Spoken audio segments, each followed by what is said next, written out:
दिल्ली की लाल दीवारों के भीतर और लखनऊ की केसरिया दीवारों के भीतर बीते 24 घंटों से एक ही आवाज आ रही है। पहले कुर्सी किसकी जाएगी। जैसा कि आप जानते हैं कि खबर खंडन में होता है सिर्फ खबरों का खंडन। आज हम वरिष्ठ पत्रकार पुण्य प्रसून वाजपेयी जी के खबर का खंडन करने वाले हैं, जिसमें उन्होंने कहा है कि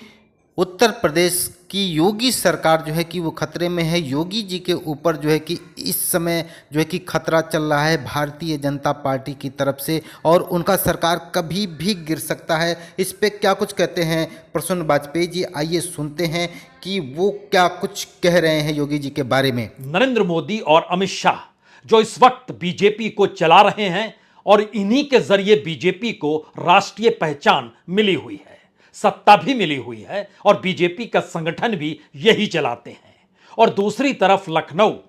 उसका सचिवालय एनेक्सी। सत्ता में आने के बाद जब पहली बार मुख्यमंत्री योगी आदित्यनाथ बने तो उन्होंने सचिवालय एनेक्सी की दीवारों को केसरिया रंग में रंग दिया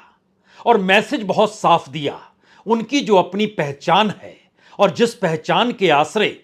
उन्होंने गोरखपुर के मठ से निकलकर राजनीति को साधा, अयोध्या को साथ लेकर चलने की कस्में खाई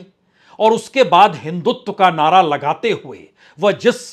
भगवा वस्त्र के आश्रय ही या कहें केसरिया रंग के आश्रय सत्ता में मौजूद हैं और 80-20 का खेल वह खुले तौर पर उत्तर प्रदेश में खेल चुके हैं और लाभ भी कमा चुके हैं, तो उस रास्ते को वह छोड़ेंगे नहीं। और दूसरी तरफ दिल्ली की मुश्किल यह है, दिल्ली के भीतर की लाल दीवारों में शक इस बात को लेकर बड़ा हो चला है, अगर वाकई महाराष्ट्र और हरियाणा के चुनाव परिणाम बीजेपी के अनुकूल नहीं हुए तो चेहरा तो इस देश में बीजेपी का एक ही है। चुनाव की बिसात बिछाने में माहिर एक ही शख्स है और ये दोनों शख्स एक दूसरे के पूरक हैं या एक दूसरे के विकल्प के तौर पर हैं। और क्या आने वाले वक्त में बीजेपी के भीतर अगर सत्ता का हेरफेर कुछ भी होता है तो दिल्ली अपने आप में समेट लेगी, या पहली बार बीजेपी के भीतर जो गुस्से में बड़े बड़े नेताओं की पूरी एक कतार है, कार्यकर्ताओं के भीतर इस दौर का गुस्सा है और दिल्ली के इशारे पर ना चलने वाले बीजेपी के नेताओं का आक्रोश है, सभी एक चेहरे को खोजते खोजते कहीं लखनऊ तो नहीं पहुंच जाएंगे और वहां पर योगी आदित्यनाथ का चेहरा तो नहीं होगा। यानी टकराव की परिस्थिति में पहली बार सवाल योगी आदित्यनाथ की कुर्सी का अगर हो चला है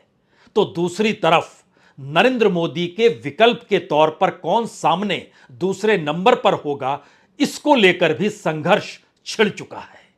हर हाल में 15 अगस्त और उसके बाद की तमाम पहल के बीच उत्तर प्रदेश में परिवर्तन इस दिशा से क्यों ना कर दिया जाए, जब सामने विपक्ष पीडीए को लेकर खड़ा है, पिछड़ा उसके साथ है, दलित उसके साथ खड़ा है और उसमें सेंध लगाने के लिए कोई ऐसा ही मुख्यमंत्री चाहिए और इसके लिए अलग अलग किनारों से अलग अलग आवाज इस दौर में योगी आदित्यनाथ के लिए आपको सुनाई भी देने